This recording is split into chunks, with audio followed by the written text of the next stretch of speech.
I love Agile, but it drives me absolutely crazy that so many organizations don't change their management practices when they're adopting Agile.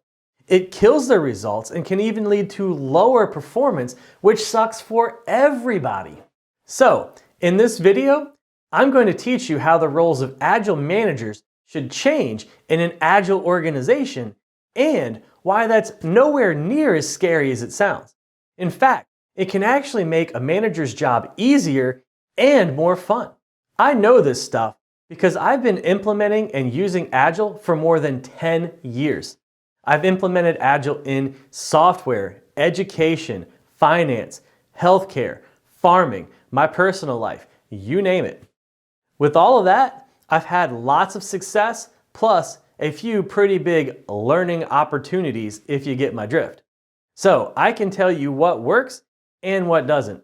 And the first thing to understand when you're managing an Agile organization, your mindset needs to shift. The definition of business agility is being able to change direction quickly to respond to changes in your environment.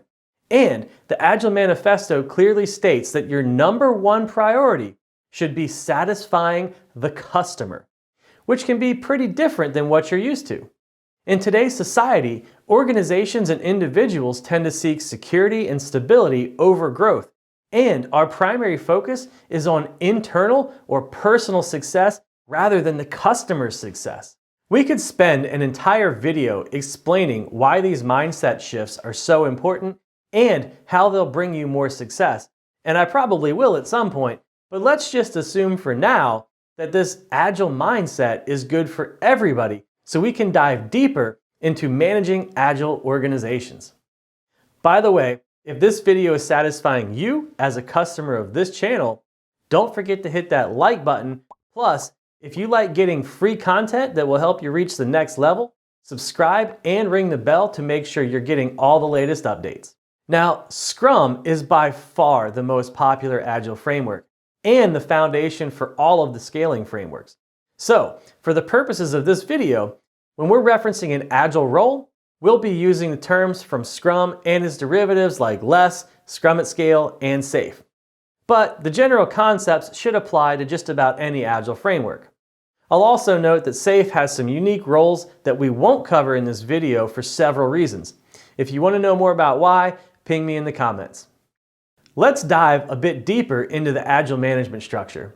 One of the unspoken ideas behind Agile is that traditional top-down management is generally a slow way to make decisions.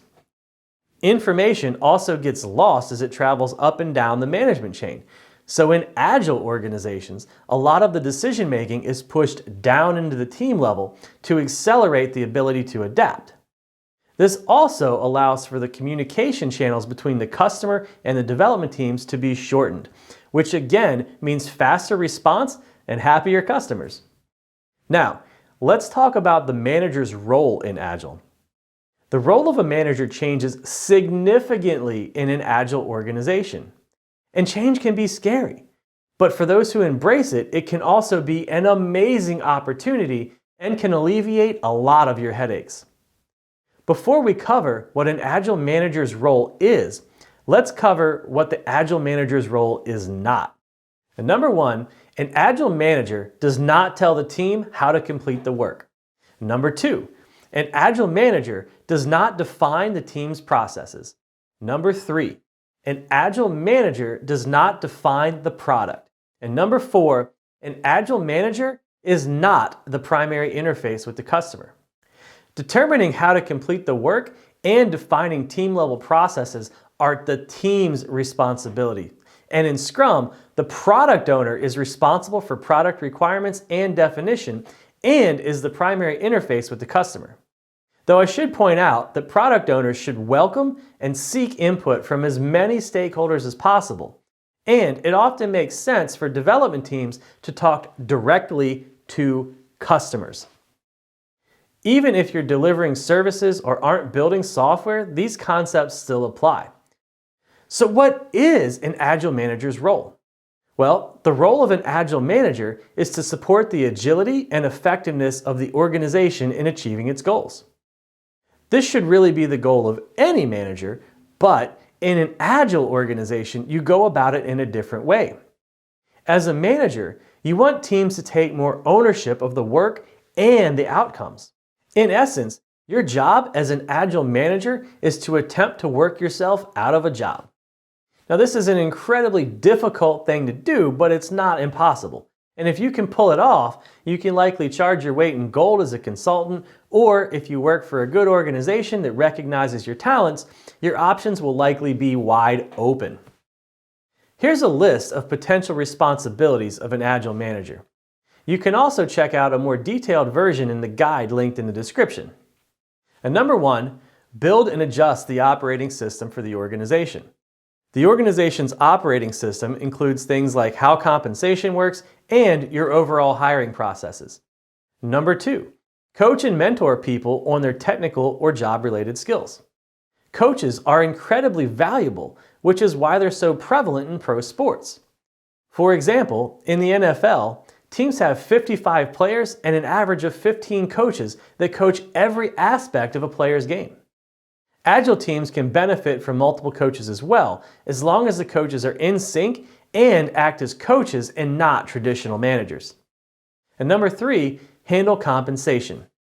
There are some very forward-thinking organizations out there that allow people to set their own salaries. But to be able to pull that off, you need to design your entire organization from the ground up to make it work. For most agile organizations, a manager will still be in charge of compensation. And number 4, manage up. Part of your job is to help people above you in the organization understand Agile, which means you should also become an expert yourself. Number 5, eliminate impediments. Teams often don't have the time, energy, or expertise to deal with things outside of their domain. For example, if a development team isn't getting their development environments on time, as a manager, your responsibility is to dive deeper and fix the problem at the source. A quick hint, issues like this are usually the result of a poorly designed organizational structure and the resulting bureaucracy, which is no small task to fix. Now, this is by no means a comprehensive list, but it should give you a good idea of the type of things that an agile manager might do. If a team wants to pick up more of these on their own, it's often reasonable to let them try. Failing in small doses is not only acceptable in an agile organization, it's actually encouraged, because you can't truly have the ability to succeed without the possibility of failure. Jumping back to org structures, agile teams are cross-functional, and that means they consist of people from multiple disciplines. One of the biggest mistakes organizations make when creating a management and organization structure is assigning different people on the same team to different managers, all based on their discipline. This type of matrixed management structure is used because of the belief that your manager should be an expert in your discipline. While it's helpful to be an expert, the problems that result from a management matrix outweigh the benefits. The most common issue is that managers will almost inevitably have different goals that they pass down to their employees.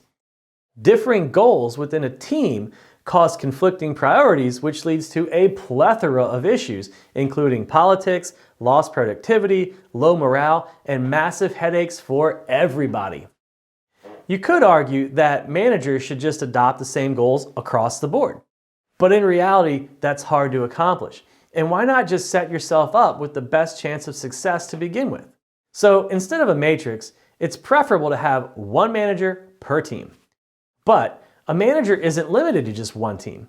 In fact, I've seen 15 or more teams all be under a single manager without too much difficulty.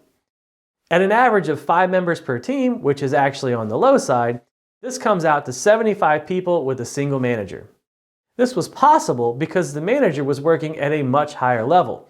They also had a solid understanding of Agile before they were placed in the role. Of course, performance and compensation management processes also have to change to pull something like this off. As a side note, managers typically have a higher salary, so the lower manager to employee ratio can be a huge savings for a company in the long run. But for organizations that want to be the best, the savings could also be passed down to team members to promote higher retention and to attract better talent, all without spending any additional money. One of the hardest challenges for organizations to face when adopting Agile is what to do with all of the existing managers. But this is also one of the biggest opportunities for the company and for the managers. Let's be honest, being a manager in a traditional organization kind of sucks. And most managers probably don't like their jobs that much. They got into the role because they were good at their previous jobs, because management pays more, and because we're expected to move up and progress our careers. So for the managers, Agile transformations are an amazing opportunity to get back to what you love or to try something new and exciting.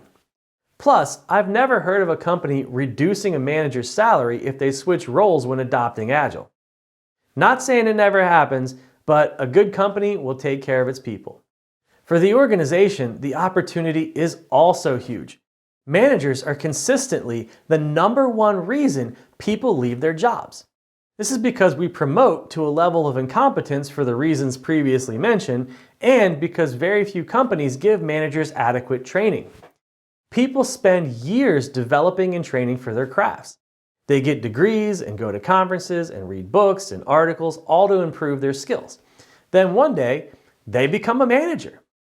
Maybe they get a couple days of training or a week at some of the better organizations, but most likely they get nothing except for what they seek out on their own. The moral of the story? Most people are terrible managers. So this is your opportunity to identify and train people with the right management skills. In fact, the people that become your Agile managers might not have been managers before the adoption. So what do all of the existing managers do instead? Well, here's a few of the many options. They can go back to what they love. They can become a technical coach or a subject matter expert. They could become a product owner. They could become a Scrum Master or an Agile coach. Or, for the select few, the new environment also might not be the right fit. In my experience, this is under 10%, but probably closer to 5% of your people. But it's not fair to anybody, and I mean anybody, to keep people around that aren't a fit for your organization. We have one more important piece to cover, but first, a quick reminder that if you're watching on YouTube, there's a link to our Agile Management Guide in the description. And if you made it this far in the video, I would really appreciate a thumbs up, or even better, a comment to let us know this is good stuff. If you want more content like this, hit that subscribe button and ring the bell for all the latest updates. Now, even with all the great opportunities that Agile adoptions bring for teams, managers, and the organization at large, there's still scary beasts. And change management is hugely important.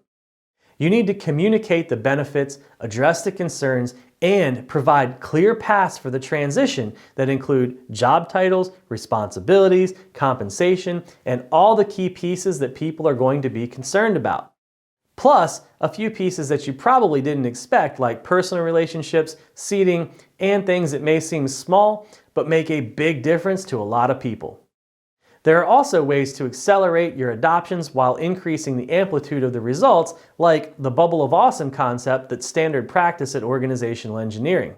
If you're curious about what that is, send me a note in the comments.